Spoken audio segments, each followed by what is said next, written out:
Captive audience, I'm Kevin Hoare, and it is the 6th of February. I believe it is Ronald Reagan's birthday. It is Ronald Reagan's birthday. Somebody Yeah. else's birthday too, and I forget. Reagan Canope. Oh, really? Mm-hmm. Okay. Because Ronald Reagan, you see. Yeah. Yeah. I Yeah. just happen to know that, but Bob Marley. Bob Marley. I believe it's his birthday too. Well, there's lots of all I can say is that somebody tried to cancel him too. So Yeah. But well, somebody, the big headline, the breaking news that literally just hit, I just saw it before we were launching here, and is that our Republican National Committee Chair, Ronna McDaniel, is planning to step down from her position shortly after the South Carolina primary in late February. So it's a few weeks from now.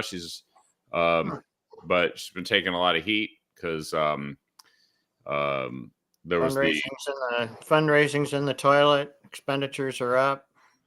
Not doing well in the other early elections. Yeah, there's been a trail of at least this has been the knock against her, is that there just have been a trail of disappointing election cycles, and then on top of that, yeah, good way to put it.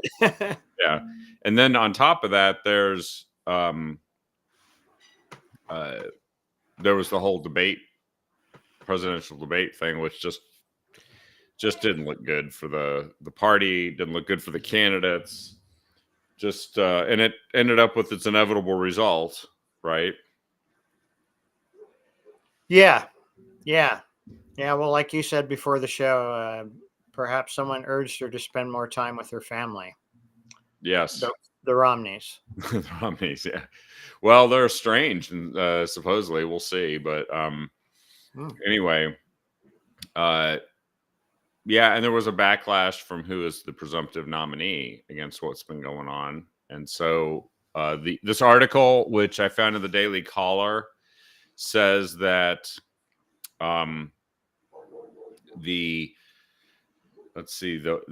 the chairman of North Carolina's Republican Party, Michael Whatley, is who President Trump is going to be promoting for her replacement. But you know that the 168 that represent each 50 states and 6 territories that participate in the Republican National Committee, that vote as a sort of the central committee of the Republican Party nationally, has its own dynamic. And I imagine Harmeet Dillon will throw her hat in the ring. It's possible. She did get a lot of votes last time and would have been a potential RNC chair, but Ronna McDaniel prevailed. So we'll see. This could be an interesting dynamic here in the coming weeks. I don't know when the next Republican National Committee meeting is, but there will be one, and that's when the next election will take place for this. However, usually there's somebody who kind of fills in till then, like the vice chair, co-chair, or whatever. Well, I think the winter meeting either wrapped up this week or is wrapped up the end of last week, or I think it wrapped up the end of last week, so it won't be until spring. Yeah. I was surprised that she won re-election. I mean, she was taking quite a bit of heat for spending practices and stuff like that. But probably if you look at everybody's spending practices, they probably weren't that far off, from previous administrations. I mean, you're courting big dollar donors. You got to spend money. Yeah. You got to have fresh flowers and booze and private airplanes, I guess. Yeah, and so Lori Shaw is asking who votes on that position. It is the Republican National Committee consists of the National Committee man, the National Committee woman from each state, as well as the state chairman. And so for Oregon, the current National Committee man is Solomon Yu. The current National Committee woman is Tracy Hunnell. The state chairman is Justin Huang. And all three of those people will still be serving in those roles when that spring meeting comes around, because even though there's going to be a vote on who will be the successor national committee man and national committee woman, they don't take office officially, whoever wins those races, until after the Republican National Convention this summer. And so they'll be voting on who they think. And that's each state. So 50 states times 3, 150, and 6 territories times 3 makes it 168. Right. Yeah. And in Oregon, our national committee man definitely did not vote for Rana's reelection. No. Our national committee woman definitely did vote for Rana's reelection, and I'm not 100% certain on Justin because I haven't spoke with him. Yeah. Yeah. And, I believe, is it by written secret ballot? I don't know. I don't recall. I can't recall. But, I believe it is. Yeah. Yeah. But I think that the next round is going to be really interesting, because there will be a lot of jockeying, because whoever gets the position will have to deliver and perform here in a presidential election year, but they also will face the circumstance that maybe if they do well, they could be the odds-on person to, serve another term after that. So there's going to be a lot of elbowing to see who gets to be that position. Yeah. Yeah. Well, yeah. If you're a PCP or other member of the Oregon Republican Party, you can definitely lobby Solomon Yu, Tracy Hunnell, and Justin Huang. That's right. Tell them who you want. Of course, we don't know who's out yet. Hopefully, my buddy Mike won't make another embarrassing run at it. Mike Lindell. Oh, right. Yeah. That was pretty embarrassing. Yeah. You got what, 3 votes or something like that? Something. It's hard to get a group of people that you don't know that they're not elected directly by voters. It's a representative system. So the people who serve on the Republican National Committee are elected by the state central committees. The state central committees consist of the chair, vice chair, and delegates from each of the counties. Right. Those people are elected at the county level by the precinct committee persons, and the precinct committee persons are elected directly by voters. So it's a representative form of governance. And so our people are elected, I think, by roughly 132 people, I think, is a full, if I remember correctly, 132. Yeah. There's a full credentialing. So, and there's a couple of thousand precinct committee persons scattered amongst all the different counties, somewhat proportional to the county's population, although larger counties tend to have fewer precinct committee persons than relative to population than the smaller ones, and the smaller ones tend to be more Republican and more rural. So I think we've got about a third of our PCP slots filled, if I remember correct. Usually runs right around our third. There should be 7,500 or so. But unfortunately, a lot of people, and I did a lot of PCP, become a PCP pitching back in the day. And as you had pointed out, it's really important because the PCPs do elect those 132 of our central committee, and out of the 132 in our state central committee, they elect our 3 members of the RNC. So you can actually, as a PCP, affect what happens at the national level. You really can, yeah. Yeah, so it's it's kind of important. So that's the big breaking news, but there's more breaking news here. So there was a vote in Congress, and there's the whole border bill stuff going on here, and we'll get to that in a minute. But the Homeland Security Secretary, Alejandro Mayorkas, he is the primary person under Biden that's responsible for protecting the country and its borders, and all of the Customs and Border Patrol is within the Department of Homeland Security. Of course, we know the TSA and everybody that's at the airports is under the Department of Homeland Security. And this guy has repeatedly gone and said in front of Congress under oath that the border is secure, which is an absurd statement. And then he's made other statements that are deceptive.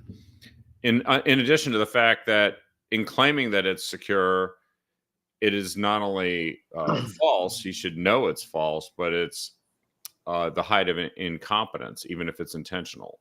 It's still like... How can you say that with a straight face?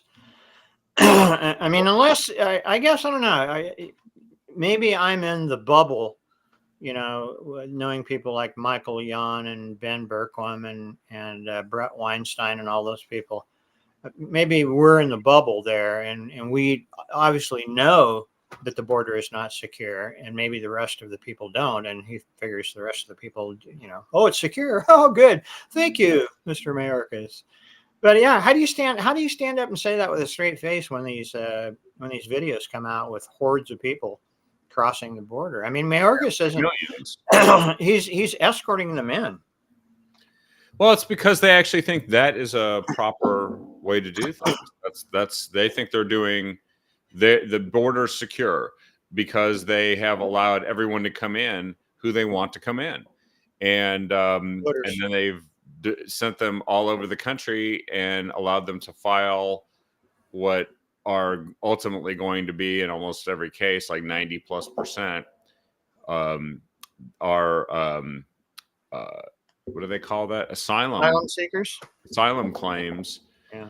That do not have a basis in fact in law. So then they'll be rejected, but they'll almost all stay, and no one will be able to find them because these little tracker things that they're supposed to wear, they all take it off. Yeah, well, they do give them a phone so they can track them there. Well, yeah, I don't know if they actually. Well, that's the problem. The current administration won't track them, but they are. If they have a use for them, like creating chaos in urban areas during the election cycle, then yeah, they might track them. But they might. Yeah, they might. They also need to track them down and make sure that they can get a ballot somewhere. I mean, that's important as well. That's right. It's the get out the illegal migrant asylum seeker vote. Yeah. Well, so here's the thing: is unfortunately, because the margin in the House of Representatives is 219 to 211, so we have a mere 4-vote majority, and we also have some people that I think have resigned and have to be replaced, and they may well be replaced by Republicans. But it turns out that when they held the vote on the articles of impeachment that were advanced out of committee,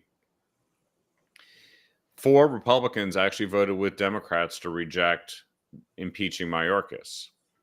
And they aren't necessarily, in each case, like squishy, Democrat light, rhino types. Actually, the 4 no votes are California Representative Tom McClintock, who's pretty conservative, Colorado Representative Ken Buck, who's not running for re-election and is kind of untethered at this point, Wisconsin Representative Mike Gallagher, who I don't know, but I don't know that he's necessarily rhino material or whatever, and Utah Representative Blake Moore.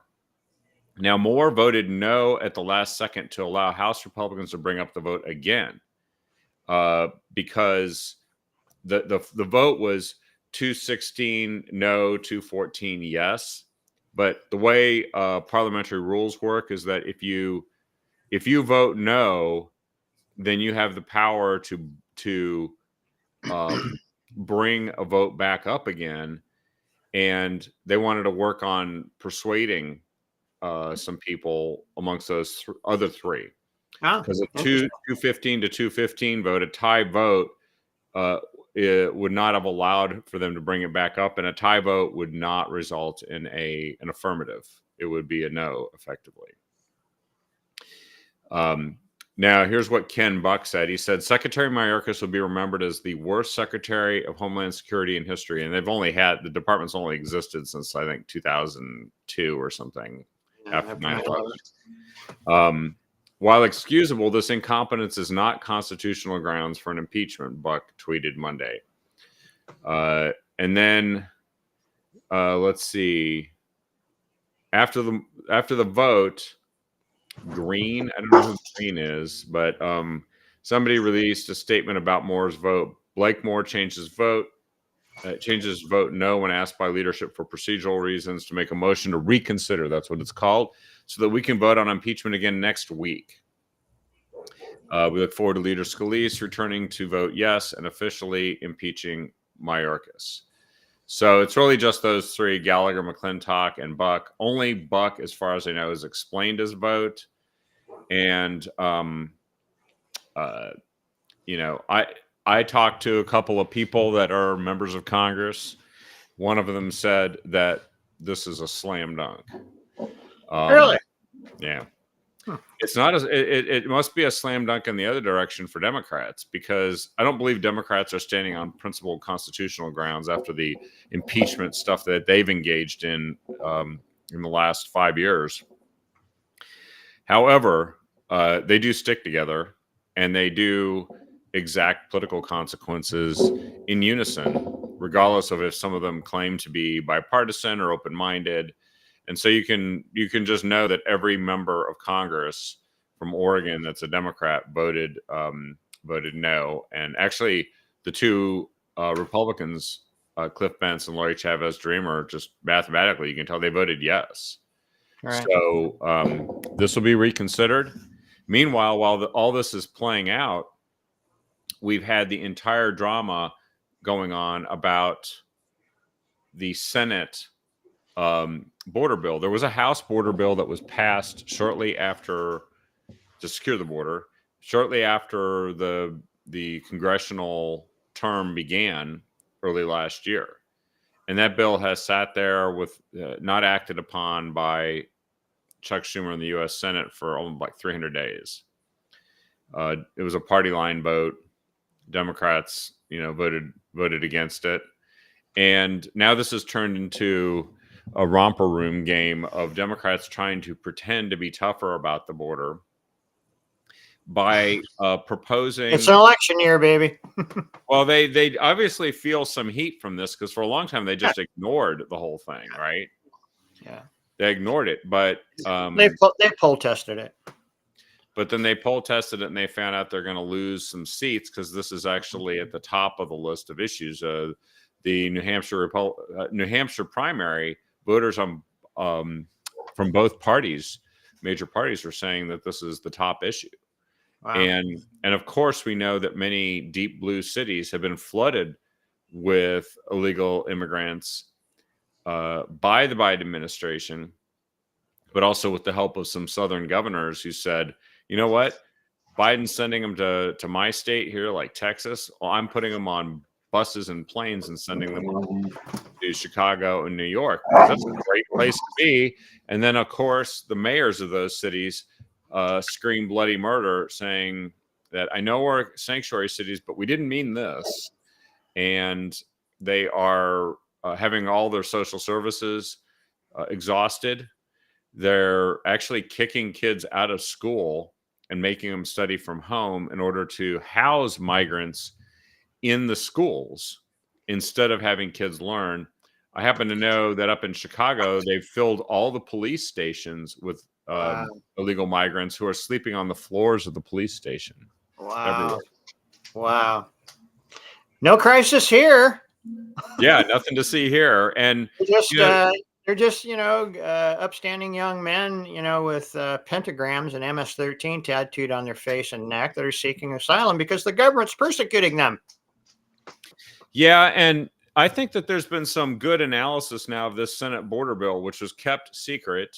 It was bipartisan. Jim Langford of Oklahoma was the chief Republican negotiating it.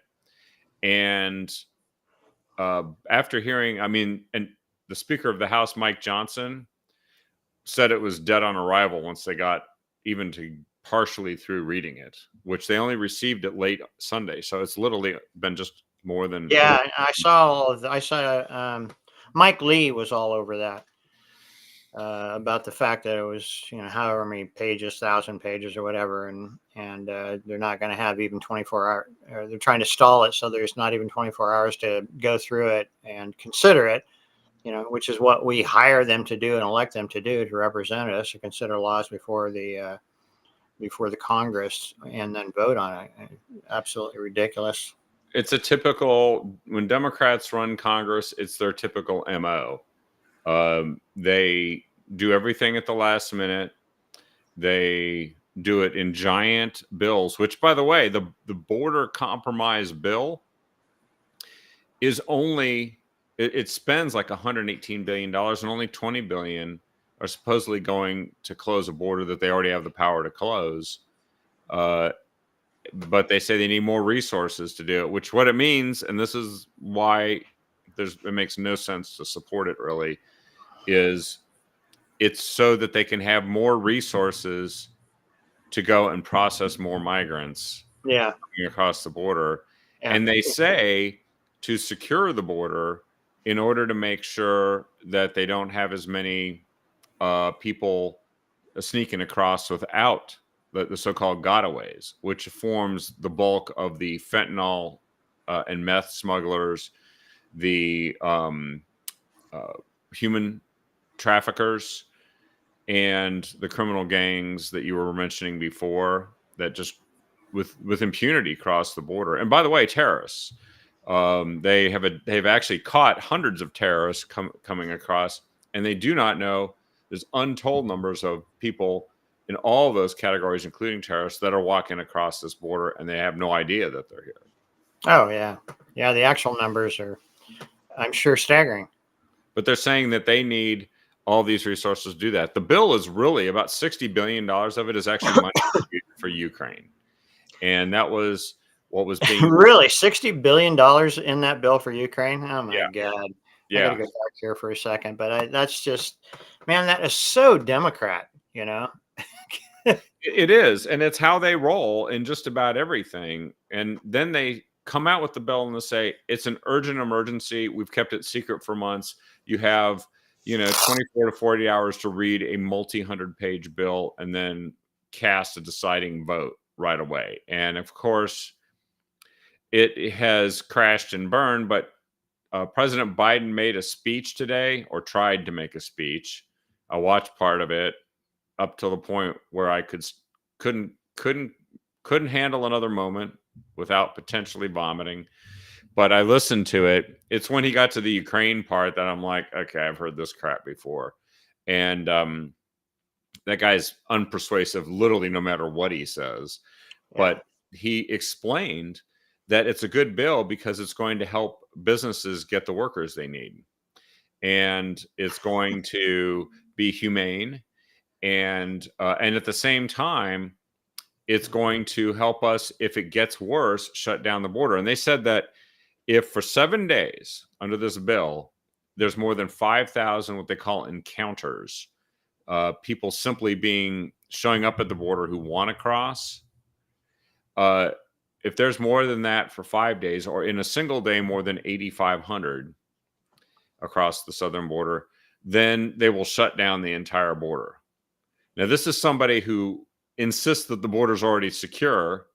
They want to put the person that the bill puts in charge of executing all of this is the guy that just came within 4 votes, or actually of 1 vote, of being impeached, and a president who today, with the stroke of a pen, could reinstitute all the things that existed in January of 2021 before he took office, that actually did have the border dramatically reduced in terms of crossings, like about 1/10 of what it is now.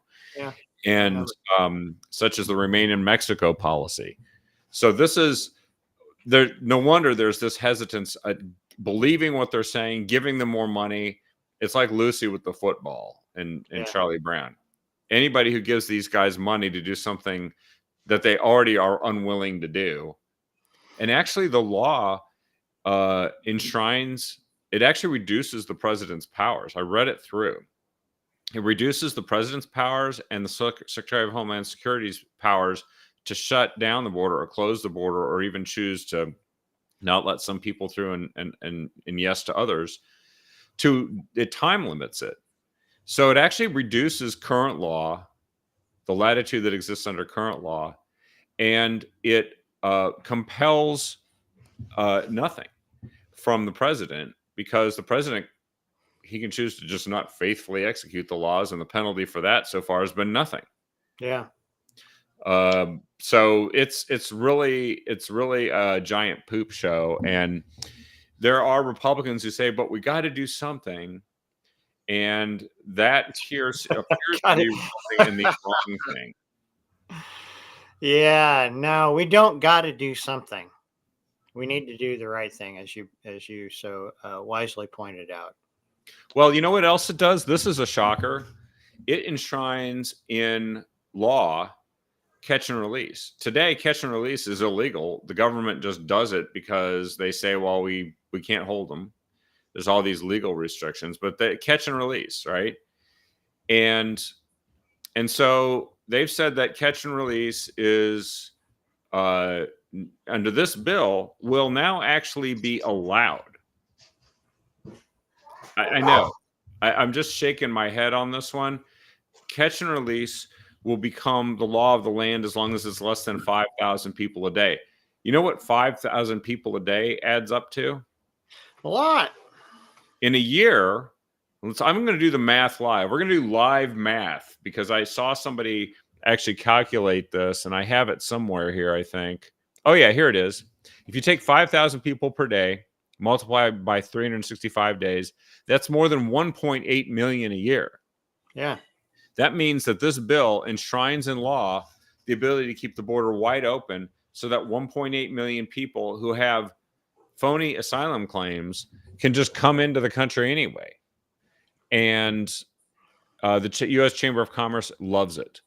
Now, the one Twitter post here actually goes and isolates the exact part of the bill that explains this, and so I think I can post that pretty easily. And what it is, it's all these things that we just said because it's actually in the text of the bill. And I think some people say, well, that's not true. You didn't read it.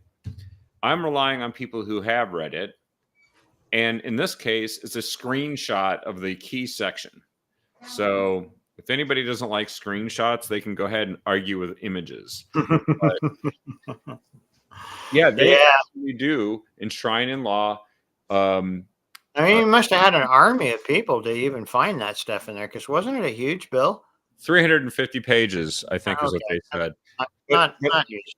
But still, with the enormous amount of details that have to be examined, vetted, and there's no way the public can actually learn what's in this so they can weigh in. Mm-hmm.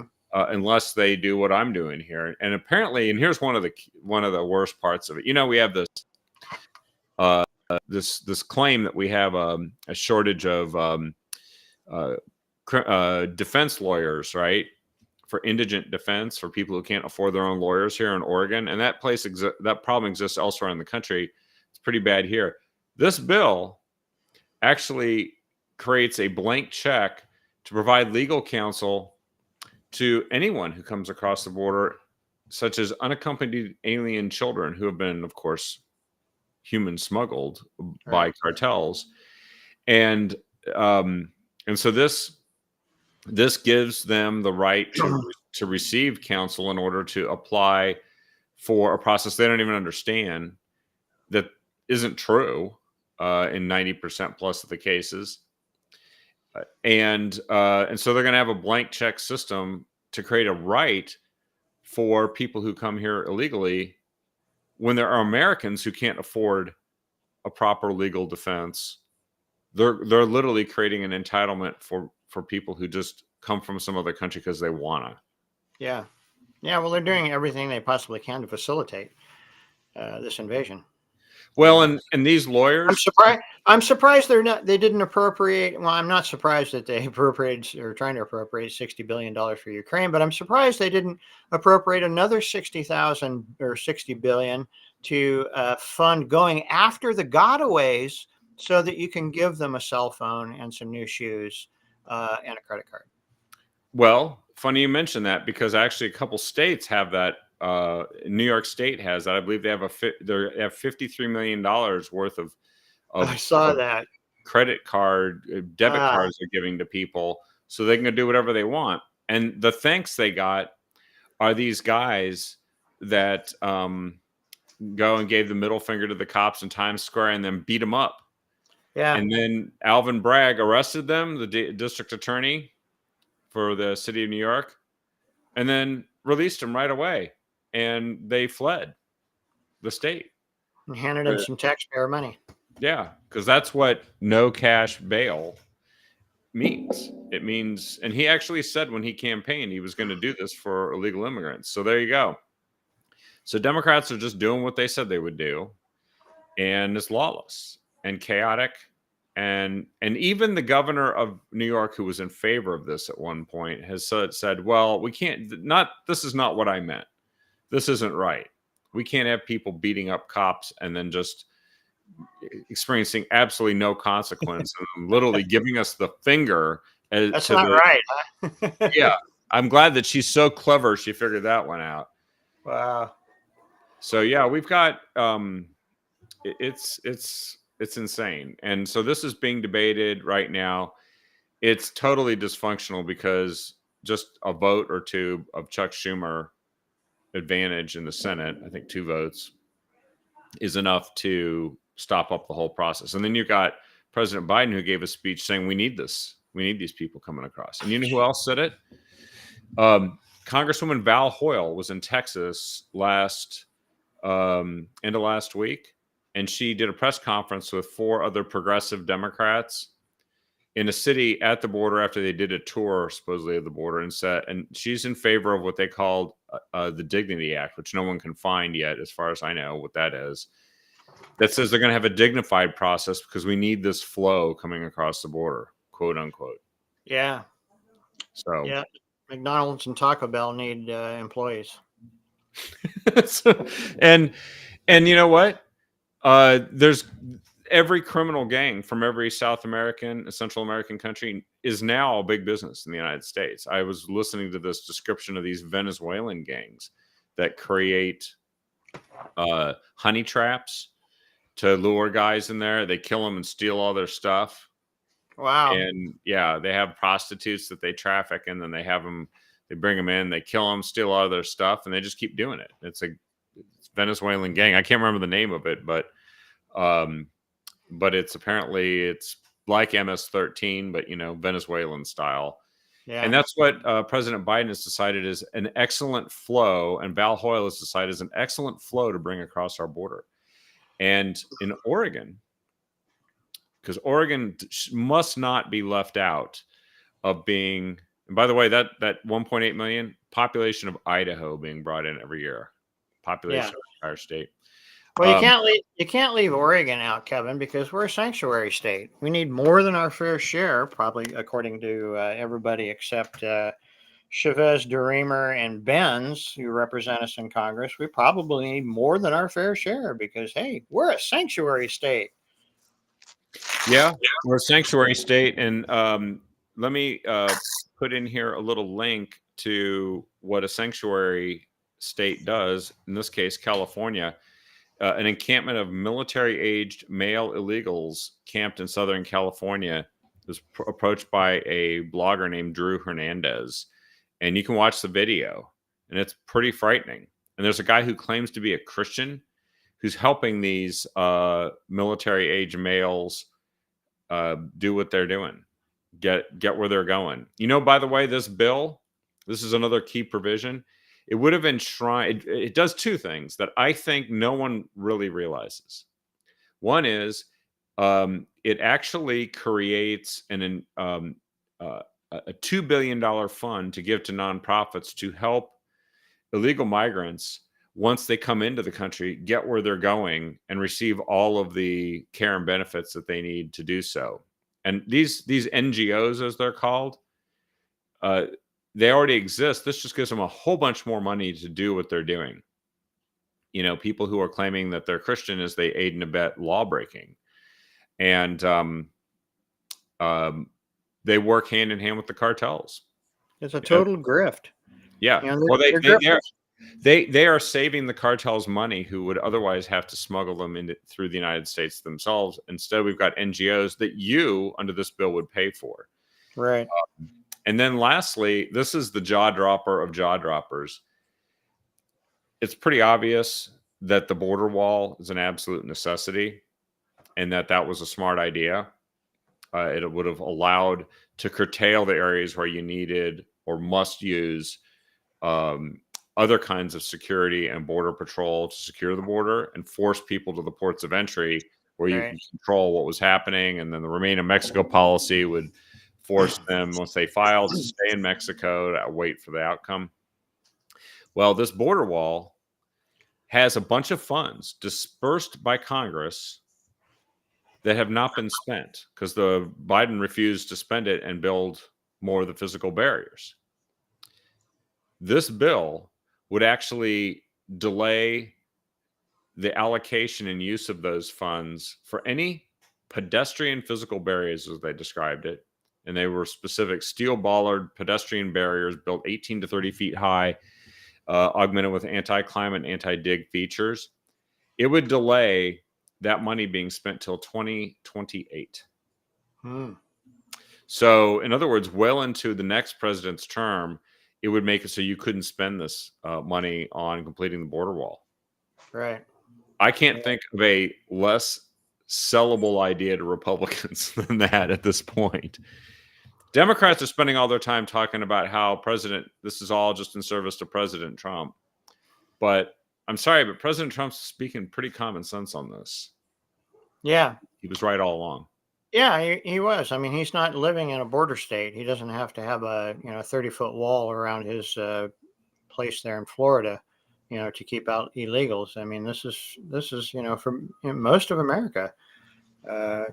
It just slays me that it's so blatant. I think you've said it many times before, Kevin. They're just not hiding it anymore. It's just out in the open. Yeah, and they're trying to change the whole debate, even though people are enormously frustrated and angry about the open border. And many Democrats and certainly a lot of independents have been negatively impacted. Now they're mad. And but Democrats seem to be oblivious to this. It's so out of touch. It's so 2016 in terms of how they're debating what they want. They're trying to say, you have to give us at least a version of comprehensive immigration reform in exchange for securing the border. They're holding our national security hostage and making it worse in order to force a compromise on a very complex policy that people hate, that there's no consensus around. Yeah. And, but Oregon, not to be outdone, I was starting to mention before, apparently had launched and then eventually abandoned a $29 million initiative to provide hotel accommodations, food, and housing for immigrants seeking asylum, effectively ending the program this past December 31st with no clear plan on how to help families who arrive in the future. But they ended it, obviously, because it didn't look too good. And it would have done what they're doing with the homeless, which is put them in hotels and give them food. And they scrambled back in November of 2022 into action after a group of 30 asylum seekers arrived at the airport that summer and began sleeping in the baggage claim area at the Portland airport, which I don't remember ever seeing the video of that. That's interesting. I didn't either. Yeah. Kind of wondered what was going on in Portland with that. Yeah. Well, apparently somehow they managed to make it so that people didn't get around to recording it. If I was there, I would have definitely taken pictures and recorded it. Yeah. They secured 125 rooms at a hotel near the Portland International Airport where they were going to house them. The hotel eventually provided housing to 469 people, according to state figures. A bunch were placed on waiting lists or turned away because the hotel was full. But the program died, and it died as it probably should have. And they were going to spend another $79 million to keep the welcome centers open for 4 years. There was another plan that would have spent $41 million to pay a nonprofit to operate a small hotel in Gresham to do all of this.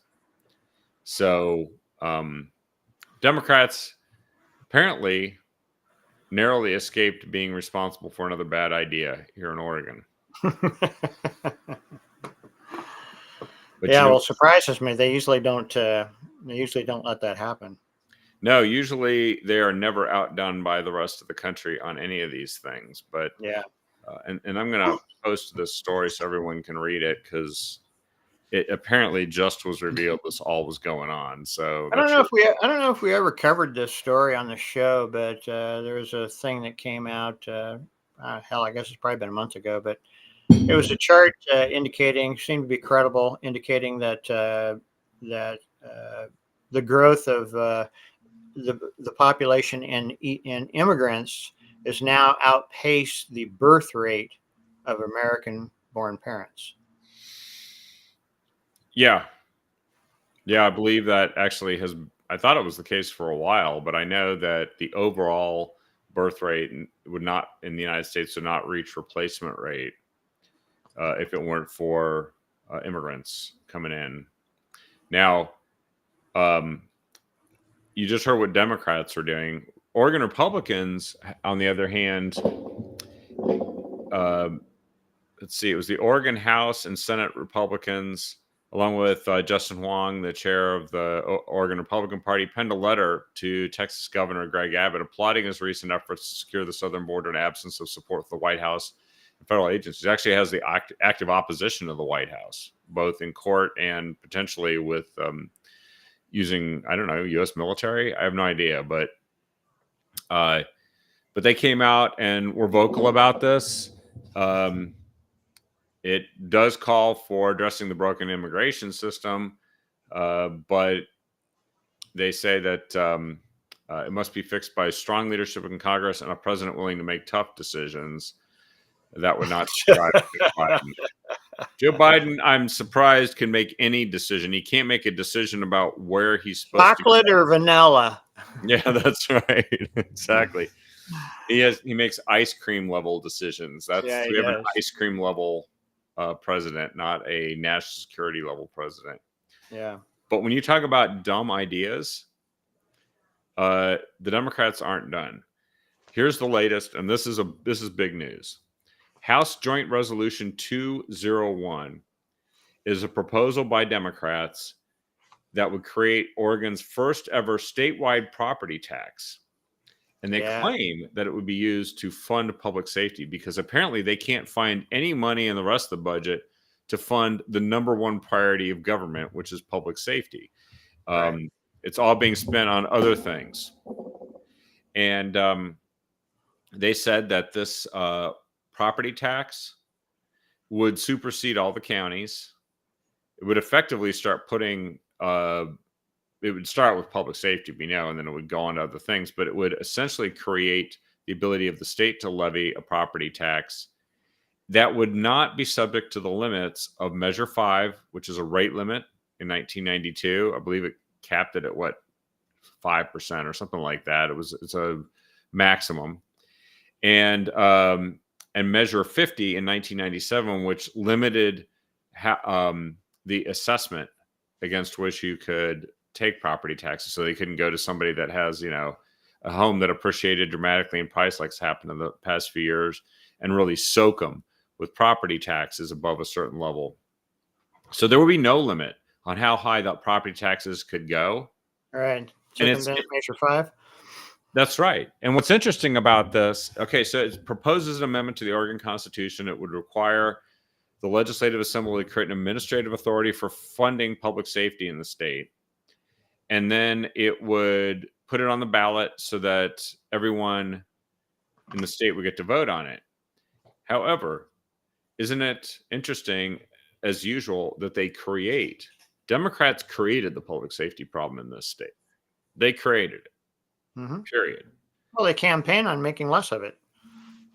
Of having less public safety. They said, we're going to have less public safety, and we're going to unleash total chaos in our streets for homelessness and addiction and all the things that have been going to drive the crime into a crime wave. And And so they've created this massive problem. They've encouraged police to not be able to arrest people, district attorneys to not be able to fully prosecute people. They've elected some district attorneys who refuse to prosecute people, and then they've defunded them. And now they say the solution is to have a brand new statewide tax against property to fund public safety that they are not serious. I feel like we're just having the same story that we just had with funding border security. Now we're having it with public safety. And it's a self-licking ice cream cone. That's exactly it. Yeah. That is exactly it. And so this will make it very difficult for seniors and disabled people to afford living in their homes because they tend to live. Oh God, yeah. Yeah. By the way, you have a housing crisis that would add to the cost of living to own a home. So housing becomes less affordable. It would make us one of the highest property tax states in America, which is not a way to attract anybody to the state. No. And first-time home buyers may well find housing unaffordable as a result of this. Yeah. Well, we're all raising the rents down here because we've got another 99 cents tacked on, thanks to the progressive voters in a very conservative county. That's right. Well, I think everybody needs to know about this. I'm going to post the link to this, and you need to be ready to speak out. You need to go to OregonLegislature.gov, look up HJR 201, and be ready to provide public input on it. Crushing, voluminous public input, because this bill is apparently going to be heard on Monday, is the rumor, or as early as Monday. Really? That's good to know. That's good to know. I lost my favorite representative, so I guess I'll have to introduce myself to the replacement. Yeah, and there's actually going to be let's see. I'm looking for measure history and scheduled events. So there's nothing scheduled. It was referred to the Rules Committee yesterday, which usually means it's just going to show up on relatively short notice because this is a short session. The session's only 35 days. Yeah. And I have 33 left after today. All right. And it has to, I believe, get out. It has to go through committee and get to the floor by sometime next week, which means it has to actually be heard early next week if they want to do it. All right. And legislators will be on the record voting for or against it. Yeah, bad idea. Send your emails, leave your voicemails. I just found a link. Everybody can go use that OLS link and they can be heard. By the way, there are some other really important bills. There's a property tax freeze for seniors that Daniel Bonham, a Republican, has submitted. The freeze taxes levied on the homes of seniors because, of course, the value of homes have gone up so much. So is the assessed value. And yet the income of seniors, which is a fixed income, once fully retired, they can't afford it. And then Senate Bill 1542 would be a reduction in the corporate activities tax. It's that's the gross receipts tax that taxes revenue instead of profit, punishing businesses, especially if they're losing money or are small margin businesses like healthcare, restaurants, grocery stores. Some of which have gone out of business, gas stations who have gone out of business because of this. And in 2025, it would increase the exempt amount so that there would be a higher threshold for applying the tax. Yeah, it's like $1 million right now. Yeah. So that's those are some of the important things that are hitting right now. I think just to wrap up here, because I know we got started a few minutes late with all the breaking news, but the ruling on Measure 113, Lars Larson is saying the Supreme Court bungled the ruling. They seem to have decided that 7 people could read the minds of millions of voters and determine what their intent was, even though what was in front of the voters when they voted on it didn't say what the Supreme Court says it said. It actually said what the Republicans said it said, and so therefore they've essentially got a constitution they can just make up, even if it's not what voters voted on and said when they voted. So, Right. what do you think of this? Well, I think it's a bad call. It was a bad measure. It was poorly written, and its intended purpose was not its advertised purpose, and it just takes advantage, I think, of the general ignorance of the average voter who just doesn't pay much attention to politics. Probably did not read the entire text. Probably didn't look for any commentary or dig any deeper to find out what the intended purpose really was. And it passed. It's another, it's really another strike, as far as I'm concerned, for the initiative process. Yeah, I think it's been like every other process that once might have had a lofty purpose when you had a legislature that didn't do things, and so therefore the people could have their say, like Measure 5, Measure 50 just talked about limiting property taxes, Measure 11, which would make it so that if the legislature wouldn't impose mandatory minimum sentences, judges would just let criminals out for murder and rape because that's how they felt about it. That the voters stepped in. So there was a time when these measures were valuable, but now if something Democrats have corrupted the system because they've corrupted the ballot title process. Mm-hmm. Literally says things that deceives voters, like on Measure 110, as we've seen. But then in addition, everything has been declared an emergency when it's passed from the legislature, which prevents the voters from using the initiative system to refer a bad law to the ballot. Yeah. Well, I'm 100% in favor of the referral system. I think anything that the legislature passes that a motivated group of people are willing to bring before voters, I think that's a great process. But I've always been kind of iffy on the whole initiative process because it really does subvert our representative process. I guess the only thing I was pointing about the referral process is it effectively doesn't exist anymore because nothing. Well, everything's an emergency. Right. Yeah. With the emergency clause, I mean, and there's no reason that should be. And we've this has been a topic of discussion for quite some time, and I know that there's been several bills. I think there was even a couple of initiatives to get rid of the emergency declaration for things that weren't actually, in fact, an emergency. And it's just another abuse by Democrats of our system, which should not be abused. It shouldn't be. It shouldn't even be possible. But if there's a way to abuse it using a loophole, Democrats have found it. They found it with the border. They found it with how our system for dealing with crime and addiction works. We just talked about, of course, how it's being used, unfortunately, right now to get a new tax into place.